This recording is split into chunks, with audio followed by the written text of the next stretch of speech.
জাহেলিয়াতের যুগে নারীদের কোনো অধিকার ছিল না, কোনো মর্যাদা ছিল না, কোনো ধরনের তাদের সামাজিক, পারিবারিক, অর্থনৈতিক বা ইবাদতের কোনো কাজে নারীদের কোনো প্রকারের অধিকার ছিল না। নারীদের সাথে বিবাহ বিচ্ছেদে নারীদের কোনো অংশ ছিল না। পুরুষ যেটা চায়, যেরকম চায় নারীদেরকে ব্যবহার করতে পারত। এই ছিল নারীদের স্থান জাহেলি যুগের মধ্যে। ইসলাম আসলো, কোরআন নাযিল হলো, মুহাম্মদুর রাসূলুল্লাহ সাল্লাল্লাহু আলাইহি ওয়াসাল্লাম পয়গম্বর নির্বাচিত হলেন, হাদিস রাসূলের কাছে আসতে লাগলেন, কোরআনের আয়াত নাযিল হলেন। এই লাঞ্ছিত, অপমানিত, অধিকারহীন, অধিকার ছাড়া নারীদের আল্লাহ রাব্বুল আলামিনের কোরআন এসে বলল, وَإِذَا بُشِّرَ أَحَدُهُم بِالْأُنثَى ظَلَّ وَجْهُهُ مُسْوَدًّا وَهُوَ كَظِيمٌ। কোরআন নাযিল হলো অধিকারহীন, লাঞ্ছিত, নির্যাতিত নারীদের ব্যাপারে বলল, এটি তোমাদের জন্য লাঞ্ছনার বিষয় নয়, বরং এটি তোমাদের জন্য সুসংবাদ। বলেন সুবহানাল্লাহ। কোরআন আসলো, ইসলাম আসলো, নারী মুক্তি পেল। রাসূল বললেন, ইস্তাউসু বিন-নিসাই খায়রা। হে আমার সাহাবায়ে, হে পুরুষরা, তোমাদেরকে আমি ওসিয়ত করছি, তোমরা গ্রহণ করো, তোমরা নারীদের সাথে সুন্দর আচরণ করবে। এরপর একে একে নারীদেরকে ইসলাম অধিকার দিতে লাগলেন, ইবাদতের অধিকার। একসময় নারীদের ইবাদতের অধিকার ছিল না, ইসলাম আসলেন, ইবাদতের অধিকার দিলেন।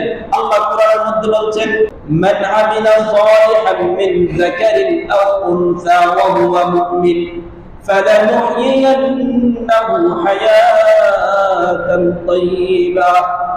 আল্লাহ রাব্বুল আলামিন বলেছেন, মান আমিলা সালিহান, কেউ যদি নেক আমল করে, ভালো কাজ করে, মিন যাকারিন, চাই সে পুরুষ হোক, ওয়া আও উনসা, চাই সে নারী হোক, ওয়া হুয়া মুমিন, যদি সে ঈমানদার অবস্থায়, মুমিনা অবস্থায় ভালো কাজ করে, ফালানুহইয়ান্নাহু হায়াতান তাইয়্যিবা।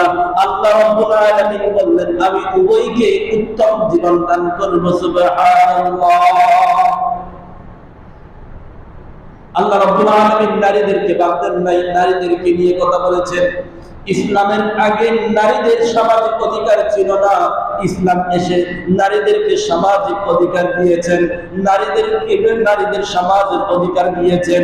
একজন সাহাবী আল্লাহ রাসূল সাল্লাল্লাহু আলাইহি ওয়াসাল্লামের কাছে এসে জিজ্ঞেস করলেন, ইয়া রাসূলুল্লাহ, আমি যুদ্ধে যেতে চাই, আমার বাড়ির মধ্যে মা আছে, আমার জন্য কোন কাজ উত্তম হবে? আমি কি যুদ্ধে যাব নাকি মায়ের সেবা করব? রাসূল বললেন, যাও, তুমি বাড়িতে গিয়ে মায়ের সেবা করো। এক সাহাবী আসলেন, ইয়া রাসূলুল্লাহ, আমি ভালো আচরণ করার জন্য, উত্তম আচরণ করার জন্য, সেবা করার জন্য, হক আদায় করার জন্য আমার জন্য বাবা বেশি নাকি মা বেশি? রাসূল বললেন, উম্মুক, তোমার মা। সাহাবী জিজ্ঞেস করলেন, ইয়া রাসূলুল্লাহ, দুই নম্বরে কে? রাসূল আবার বললেন, উম্মুক, তোমার মা। সাহাবী আবার জিজ্ঞেস করলেন, তিন নম্বরে কে? রাসূল আবার বললেন, উম্মুকা, তোমার মা। সাহাবী আবার জিজ্ঞেস করলেন, চার নম্বর কে? এরপরে রাসূল বললেন, তোমার বাবা। নারীদেরকে আল্লাহ কত অধিকার দিয়েছে? তিনবার, তিনটা অধিকার, তিনবার, প্রথম তিনবারে কথা বললেন, চার নম্বর কার কথা বললেন? বাবার কথা বললেন। পুরুষরা নারাজ হয়েন না। নারীরা একজন মা সন্তানকে যেভাবে লালন করে, সন্তানকে ছোটবেলা একটু প্রস্রাব করলে আপনি বিরত করেন, কিন্তু গভীর শীতকালে, প্রচন্ড শীতে মায়ের কোলে এক রাতে 5 বার 10 বার প্রস্রাব করে, এই মা বিরক্ত হয় না, বারবার ধুয়ে বারবার মুখে জড়িয়ে নেয়। এই কাজ আপনার দ্বারা সম্ভব না। একজন মা তার সন্তানকে দীর্ঘ 9 মাস পেটের মধ্যে একটা পাথর আপনি এক সপ্তাহ নিতে পারেন না, 2 ঘন্টা নিতে পারেন না, এত বড় একটা সন্তান পেটের মধ্যে 9 মাস 24 ঘন্টা তার পেটের মধ্যে রাখছেন, এত সহজ কথা না।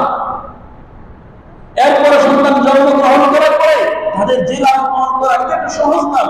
এজন্য আল্লাহ রাব্বুল আলামিন পবিত্র কোরআনের মধ্যে বলেছেন, ওয়া ওয়াসাইনাল ইনসানা বিওয়ালিদাইহি হামালাতহু উম্মুহু ওয়াহনান আলা ওয়াহনিন ওয়া ফিসালুহু ফি আমাইন। আল্লাহ রাব্বুল আলামিন বললেন, হযরত লুকমান আলাইহিস সালাতু ওয়াস সালাম তার সন্তানকে ওসিয়তের কথা বললেন, হে সন্তান, তুমি তোমার মা বাবার ইহসান করো, মা বাবার খেদমত করো, মা বাবার সাথে ভালো আচরণ করো। স্পেসিফিক তোমার মায়ের মা কথা কোরআনে স্পষ্ট এসেছে আলাদা করে। কেন? হামালাতহু উম্মুহু ওয়াহনান আলা ওয়াহন, দিনের পর দিন, রাতের পর রাত, সময়ের পরে সময় তোমার জন্য তোমার মা কষ্ট করেছে। এজন্য তার শুকর আদায় করো। সামাজিক অধিকার, নারীদের সামাজিক অধিকার, যেখানে নারীর সম্মানই ছিল না, মনে করা হতো একেবারে লাঞ্ছনার বিষয়। এখানে আল্লাহ রাব্বুল আলামিন কোরআনে বলছেন, ওয়া মিন আয়াতিহি আন খালাকা লাকুম মিন আনফুসিকুম আজওয়াজান লিতাসকুনু ইলাইহা ওয়া জাআলা বাইনাকুম মাওয়াদ্দাতান ওয়া রাহমা। আল্লাহ রাব্বুল আলামিনের একটা নিদর্শন হলো তিনি তোমাদেরকে জুড়াই জুড়াই সৃষ্টি করেছেন, তোমাদের স্ত্রীকে সৃষ্টি করেছেন। ওয়া মিন আয়াতিহি আন খালাকা লাকুম মিন আনফুসিকুম, তোমাদের উপকারের জন্য তোমাদের স্ত্রীকে সৃষ্টি করেছেন। আল্লাহ রাব্বুল আলামিন বললেন কি উপকার? লিতাসকুনু ইলাইহা, তোমরা যত অশান্তি হও, যত ক্লান্তি হও, দিনের কাজের সমস্ত ক্লান্তি তোমাদের স্ত্রীর কাছে গেলে তোমরা শান্তি। যত ক্লান্তি, যত বিরক্তি, যত পরিশ্রম, এই ক্লান্তি দূর হয় নিজের স্ত্রীর কাছে গেলে। ওয়াজাআলা বাইনাকুম মাওয়াদ্দাতান ওয়া রাহমা, তোমাদের উভয়ের মাঝে আমি ভালোবাসা, বন্ধুত্ব, মহব্বত সৃষ্টি করে দিয়েছি, তৈরি করে দিয়েছি আল্লাহ পাক। এরপরে ইসলামের নারীর অর্থনৈতিক অধিকার দিয়েছে। যে একসময় জাহেলি যুগে ইসলাম আসার আগে নারী জন্মগ্রহণ করতেই মেরে ফেলত, তার জন্য খরচ করতে হবে এটার বই। নারীর জন্য টাকা পয়সা খরচ করা তো দূরের কথা, উল্টো তাকে জীবন্ত পুঁতে ফেলা হতো। নাউজুবিল্লাহ। ইসলাম এসে কি করলো? ইসলাম এসে নারীকে বলল, যে পুরুষের নারী হবে, নারী যে বাড়িতে থাকবে, নারীর অধিকার যখন সে শিশু থাকবে তখন অধিকার বাবা, নারীর খরচ বহন করবে বাবা, বাবা না থাকলে বড় ভাই, যখন স্ত্রী হবে তখন বলল স্বামী, নারীর সমস্ত খরচের অধিকার তোমার। যখন স্বামী মারা যায় তখন আল্লাহর ইসলাম বলে, হে সন্তান, তোমার মায়ের খরচ বহন করার অধিকার তোমার। যখন বাবা নাই, সন্তান নাই, স্বামী নাই, ভাই নাই, তখন ইসলাম বলে, হে রাষ্ট্র, তোমার দায়িত্ব এই নারীর অধিকার, নারীর খরচ বহন করা। এই অধিকার কে দিয়েছে? ইসলাম দিয়েছে। ইসলাম দিয়েছে। আর কি অধিকার চান? আল্লাহ রাব্বুল আলামিন বললেন, ওয়া আতুন নিসা সাদাকাতিহিন্না নিহলা। হুজুর, আমাদেরকে তো নারীদেরকে তো অংশ একটু কম দিয়েছে মনে হয়। নারীদেরকে এগুলো বোঝায়, আমাদের বুদ্ধিজীবীরা মাথায় এগুলো ঢুকেছে। তোমার ভাইকে 2 ভাগ দিচ্ছে আর তুমি পাচ্ছ 1 ভাগ, এটা তোমার উপর অন্যায় নয়? আর কোরআন বলছে, ইসলাম বলছে কি? দেখো, নারীর প্রতি ইসলাম অন্যায় করে নাই। ইসলাম অংশ পাবে বাবা থেকে, নারী অংশ পাবে বাবা থেকে, নারী অংশ পাবে সন্তান থেকে, নারী অংশ পাবে স্বামী থেকে। তো আরো বেশি পাচ্ছে। পুরুষ যা পায় তা খরচ করতে হয় মায়ের জন্য, স্ত্রীর জন্য, সন্তানদের জন্য। নারী যা পায় তার খরচ করার আরো কত অধিকার দেয় নাই। যা পায় তা সে নিজেই খরচ করবে, সেটা নিজের জন্য। ইসলাম কোন নারীকে বলে দেয় না যে তোমার সন্তানকে লালন পালন করা তোমার উপর ফরজ, খরচ বহন করা তোমার উপর ফরজ, তোমার স্বামীকে দেখাশোনা করা তোমার উপর ফরজ, তোমার বাবাকে দেখাশোনা করা তোমার উপর ফরজ, তোমার ভাইকে দেখাশোনা করা তোমার উপর ফরজ। ইসলাম এটা বলে দিয়েছে নাকি? ইসলাম বলেছে তোমাদের সবার উপর ফরজ তাকে দেখাশোনা করা। তাহলে ইসলাম নারীদের কি অধিকার থেকে বঞ্চিত করলো নাকি ডাবলে ডাবল দিল? আরো বেশি দিয়েছে। তাহলে আমাদের বুদ্ধিজীবীরা বলে কি? আচ্ছা, ইসলাম নারীদেরকে এত অধিকার দেওয়ার পর চাই কি? আসলে কি চায়? তারা আসলে এই নারীদেরকে ভোগ বিলাস বস্তু বানাতে চায়, নারীদের সৌন্দর্যকে তারা বিক্রি করতে চায়, নারীদেরকে তারা মডেল বানাতে চায়, নারীদেরকে তারা পণ্যের আইডল বানাতে চায়, নারীদেরকে তারা বানাতে চায় বিজ্ঞাপনের বস্তু। তারা চায় নারীরা তাদের ভোগের বিলাসিতার বস্তু হয়ে যায়। কিন্তু ইসলাম বলেছে না, তুমি বাড়িতেই থাকবা, তোমার যত অধিকার পুরুষকে যা দিয়েছে তোমাকে দ্বিগুণ দিব। আচ্ছা, তারা বলে ইসলাম নারীদেরকে জ্ঞান শিখার অধিকার দেয় নাই, ইলম শিখার অধিকার দেয় নাই। তাইলে রাসূল বলেছে কেন, তালাবুল ইলমি ফারিদাতুন আলা কুল্লি মুসলিমিন, সকল মুসলমানের উপর জ্ঞান অর্জন করা ফরজ। এখানে নারীদেরকে বাদ দিয়েছে। আচ্ছা, কোরআন কি শুধুমাত্র পুরুষের উপর শিখা ফরজ নাকি নারীর উপর শিখাও ফরজ? আমার সাথে কথা বলতে হবে একটু। নারীদেরকে ফরজ করেছে কোরআন শিক্ষা নাকি শুধুমাত্র পুরুষের উপরে? পুরুষের উপরে নাকি নারীদের উপরে? নারীদের উপরে ফরজ করেছে। আচ্ছা, আমরা যে শিখি, স্কুলে যাই, স্কুলে কি শুধুমাত্র পুরুষরা পড়তে পারবে নারীরা পড়তে পারবে এমন কোনো কথা আছে?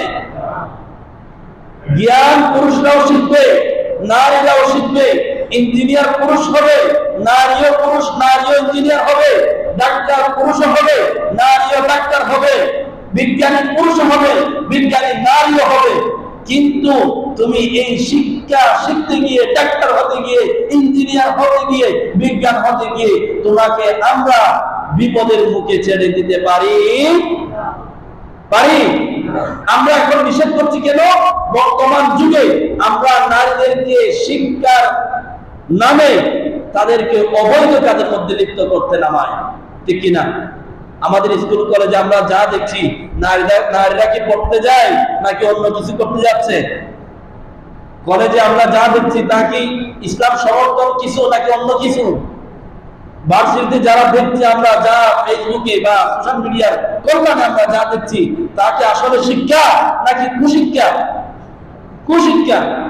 ইসলাম তো নিষেধ করে নাই তুমি ডাক্তার হও, তুমি ইঞ্জিনিয়ার হও, তুমি বিজ্ঞানী হও, তুমি মুফাসসিরা হও, তুমি আলেমা হও, তুমি দার্শনিক হও, তুমি বড় জ্ঞানী হও, ইসলাম নিষেধ করে না। কিন্তু তোমার জ্ঞানের সীমাবদ্ধতা আছে, তোমার বাহিরে যাওয়ার সীমাবদ্ধতা আছে, তোমার শিক্ষা পরিবেশের সীমাবদ্ধতা। তুমি পুরুষের পাশে বসে শিক্ষা, এটা হতে পারে না। তোমার এটা তোমার ইসলাম তোমাকে বাধা দেয় নাই, বরং তোমাকে বিপদ থেকে উদ্ধার করছে, ঠিক কিনা? ইসলাম নারীদেরকে ক্ষতি করতে চায় না। এই কুবুদ্ধিজীবীরা আসলে বোঝায় কি? ইসলাম বলে কি আর সেটা বুঝে কি? ইসলাম বলে কি, তারা নারীদেরকে বোঝায় কি? নারী, আরেকটা কথা বলি, আরেকটু সহজে বোঝার জন্য একটু মন দিয়ে বুঝবেন। নারীদেরকে সাধারণত তিনটা স্তর। কয়টা স্তর ভাই? তিনটা। নারী যখন জন্ম নেয় তখন শিশু কন্যা, নারী যখন বিয়ে হয় তখন স্ত্রী, নারী যখন সন্তান জন্ম দেয় তখন হয়ে যায় মা। এই তিনটা স্তর। এই তিনটা স্তরেই আল্লাহ পাক কুরআন এবং হাদিসে স্পষ্ট নারীদের অধিকার দিয়েছেন, সম্মান দিয়েছেন এবং তাদেরকে আলাদা মর্যাদা দিয়েছেন। একটু সুবিধা নেই। নারী যখন কন্যা হবে, নারী যখন জন্মগ্রহণ করা হবে, নারী যখন দুনিয়াতে আসবে কন্যা হয়ে, আল্লাহ রাব্বুল আলামিন বলছেন, ওয়া ইযা বুশশিরা আহাদুকুম বিল উনসা, এই জন্ম তোমাদের জন্য লাঞ্ছনা এবং বেইজ্জতির কারণ নয়, ওয়া ইযা বুশশির, বরং এটি তোমাদের জন্য সুসংবাদ। সুবহানাল্লাহ। এবার কি বলছেন?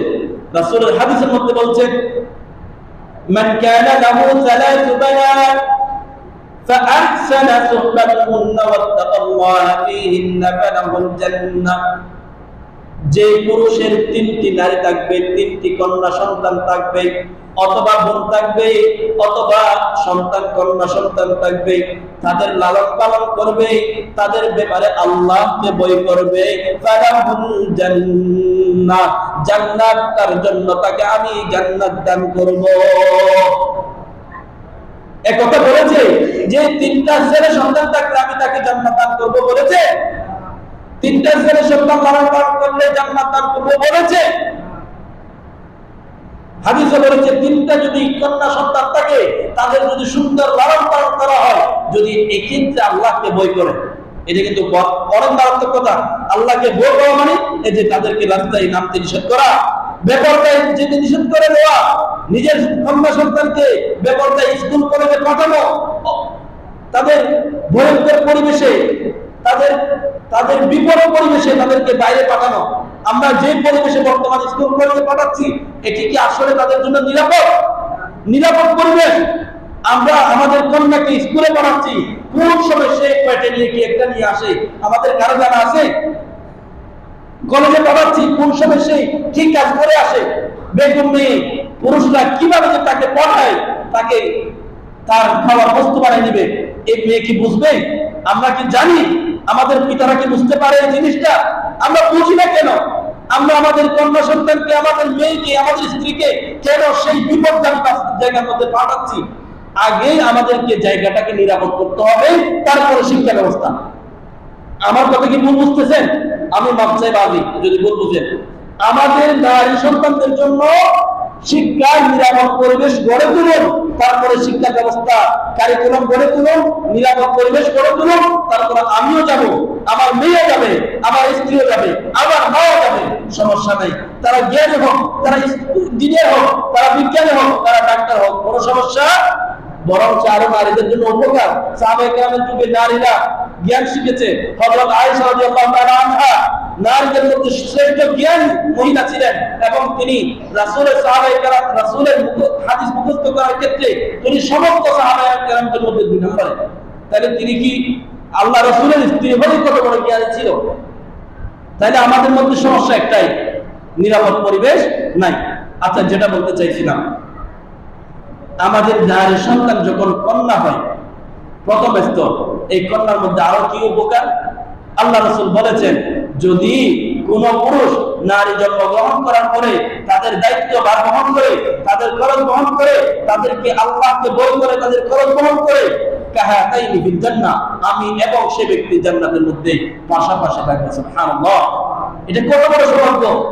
আমার কন্যা সন্তান হলো, আমি লালন পালন করলাম, রাসূল বলেছেন জান্নাতে তুমি আমার পাশেই থাকবে। হযরত আয়েশা রাদিয়াল্লাহু তাআলা থেকে একটা হাদিস বর্ণিত, এক মহিলা 2টা কন্যা নিয়ে আয়েশা রাদিয়াল্লাহু তাআলার দরবারে আসছেন, বললেন আমার কিছু নাই, আপনি আমাকে কিছু দেন। হযরত আয়েশা বলেন, আমার তো একটা খেজুর ছাড়া কিচ্ছু নাই, পুরো বাড়িতে শুধুমাত্র একটা খেজুর ছিল। আয়েশা ওই খেজুরটাই ওই মেয়েকে দিল। এখন মা ওই খেজুর নিজে না খেয়ে তার 2 কন্যা সন্তানকে খাওয়াইছে। রাসূল আসলেন, আসার পর আয়েশা বললেন এরকম ঘটনা। তখন আল্লাহ রাসূল বললেন, কোন মানুষ যদি, কোন ব্যক্তি যদি তার 2টা মেয়েকে, তাদেরকে উত্তম ভাবে তাদের ভরণ পোষণ, তাদের খরচ বহন করে, কুন্না লাহু সিতরাম মিনান নার, এই 2জন কন্যাই নিজেদের কন্যাই জাহান্নাম থেকে রক্ষা পাওয়ার কারণ হয়ে দাঁড়াবে। সুবহানাল্লাহ! এই হলো কন্যা সন্তান লালন পালন করলে এই হলো এই অধিকার। এটা নারীর অধিকার। নারীর কন্যা হলো আগে পুঁতে ফেলতো, মেরে ফেলতো, জীবিত জবাই করে দিত, মাটির মধ্যে পুঁতে ফেলতো। ইসলাম আসার পরে তাদেরকে এই মর্যাদা দিয়েছে। আচ্ছা, নারী যখন স্ত্রী হবে তখন তাদেরকে দিয়েছে কি অধিকার? স্বামীকে বলা হলো স্ত্রীর সমস্ত খরচ, সমস্ত ভরণ পোষণ দায়িত্ব তুমি স্বামী। এবং ওয়ালাকুন নিসা সাদাকাতিহিন্না নিহলা, তুমি ফ্রিতে তার গায়ে স্পর্শ করতে পারবে না, ফ্রিতে তার পাশেও যেতে পারবে না, আগে তাকে খরচ দাও, তাকে মোহর দাও। এরপরে বললো শুধু তাই নয়, ওয়ামিন আয়াতিহি আন খালাকা লাকুম মিন আনফুসিকুম আজওয়াজান লিতাসকুনু ইলাইহা ওয়া জাআলা বাইনাকুম মাওয়াদ্দাতান ওয়া রাহমা, নারীদেরকে তোমার লাঞ্ছনার কারণ মনে করিও না, বরং আমি এই নারীর মধ্যে লুকিয়ে রেখেছি তোমার সুখ, এই নারীর মধ্যে লুকিয়ে রেখেছি তোমার শান্তি, এই নারীর ভিতরে লুকিয়ে রেখেছি তোমার ভালোবাসা। সুবহানাল্লাহ বলেন না? দেখেছেন নারী, ইসলাম নারীদেরকে কি সম্পদ দিয়েছে। আচ্ছা, এবার আসি, নারী যদি তখন 3 নম্বর স্তর মা হওয়া, নারী যখন মা হবে তখন বলল وَقَضَى رَبُّكَ أَلَّا تَعْبُدُوا إِلَّا إِيَّاهُ وَبِالْوَالِدَيْنِ إِحْسَانًا। إما يبلغن عندك الكبر أحدهما أو كلاهما فلا تقل لهما أف ولا تنهرهما وقل لهما قولا كريما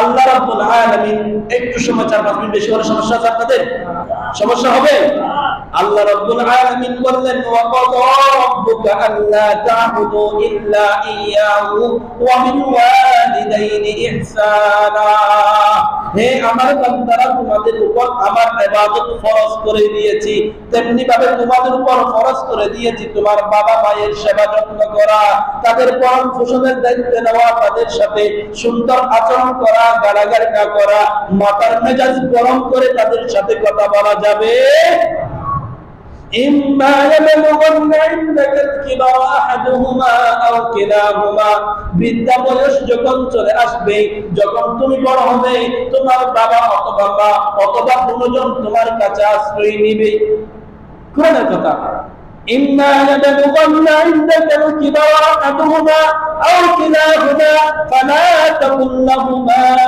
أف তাদের কোন আচরণে বিরক্ত হয়ে তারা ওই সময়ের মধ্যে বাচ্চামি আচরণ করবে তারা ওই সময়ের মধ্যে বিরক্তপূর্ণ আচরণ করবে তাদের ভাষা তাদের কথা তাদের চালচলন একটু তোমার বিরক্ত হয়ে এমন হয়ে যাবে কিন্তু তুমি কখনো তাদেরকে বিরক্তমূলক শব্দ উফ বলবা না কি মর্যাদা দিয়েছে ইসলাম নারীকে মাকে বলবা না উফ তুমি এই কাজ করো কেন فلا تقل لهما اف ولا تنهرهما তোমার বাবা মাকে তুমি ধমক দিও না وقل لهما قولا كريما সদা তাদের সাথে সুন্দর ভদ্র নরম আচরণ করো واخفض لهما جناح الذل তোমার ভিতরে যত দয়া আছে মায়া আছে সব মা বাবার জন্য নেড়ে দাও جناح الذل যত মায়া দয়া যত দানা আছে সব বিছিয়ে দাও মায়ের পায়ের নিচে বাবার পায়ের নিচে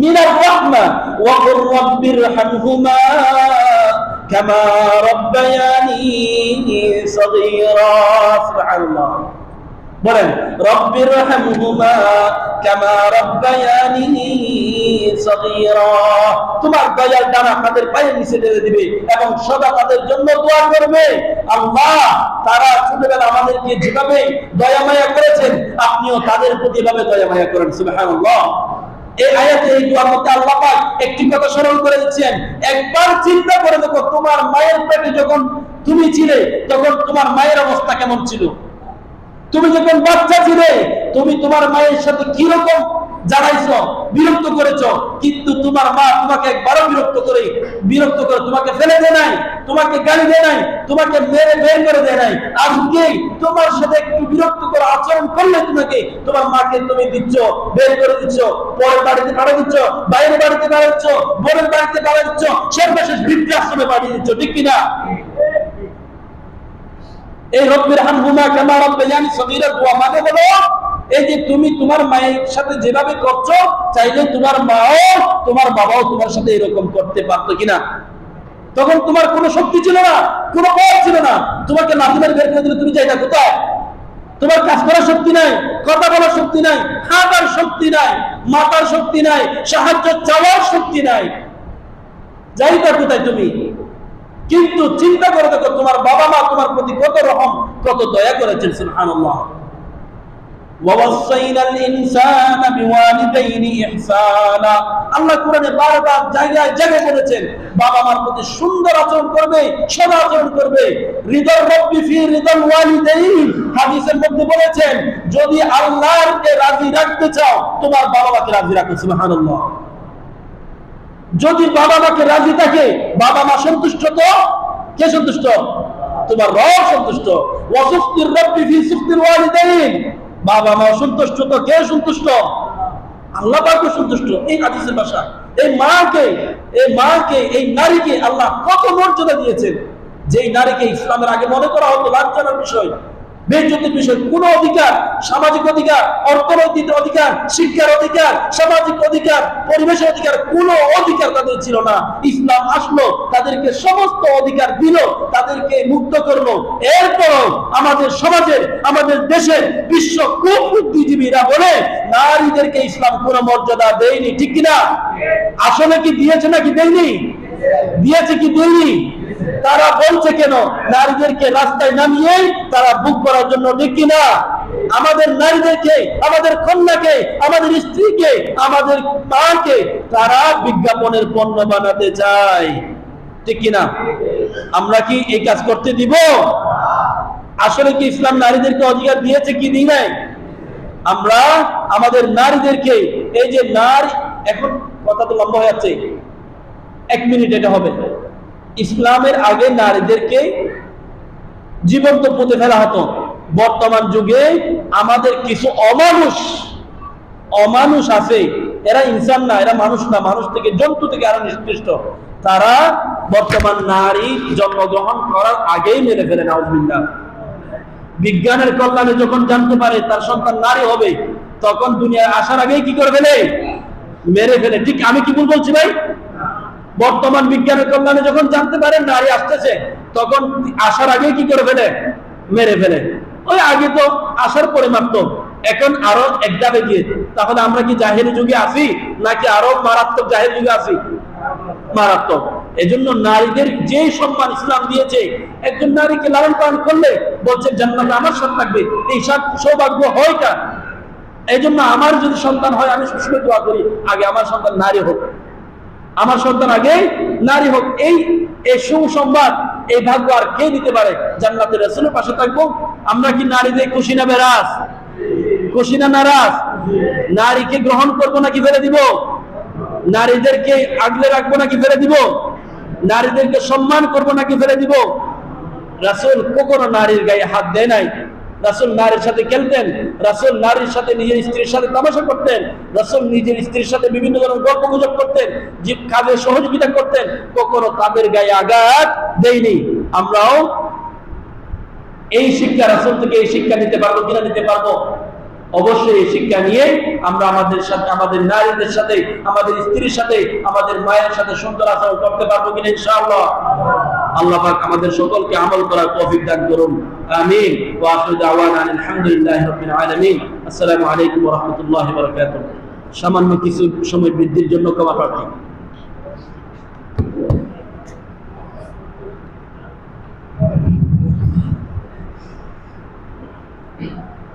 Thank you.